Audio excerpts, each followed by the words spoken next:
Health alert tonight about new cases of malaria in the U.S. And here to tell us more is Dr. Shira Doron, the Chief Infection Control Officer for Tufts Medicine Health System. Dr. Doron, good to see you.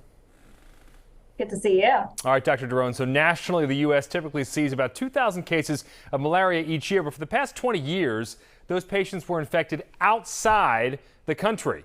So what can you tell us about these new cases? There's a big difference here.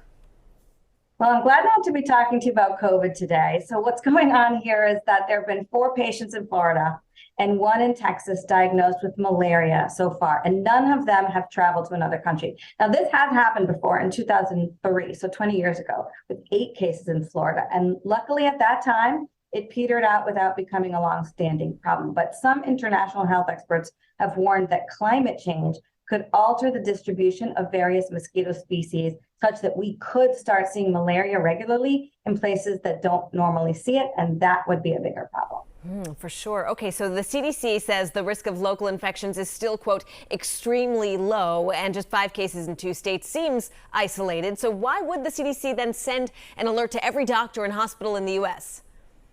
Well, the most important reason is that malaria can be very serious, even fatal. And we doctors simply do not consider it in patients who haven't traveled. It's been 20 years since we saw cases like that. So the main message from the CDC is to consider malaria and test for it in patients with fever of unknown origin, especially if they've been to one of the affected areas in the U.S. Currently, Florida and Texas. That also means having malaria tests and treatments available in clinics and hospitals that don't normally see people who tend to travel outside the country. All right, so since the risk of malaria is still significantly higher in other parts of the world, what do you want travelers to know about prevention and symptoms?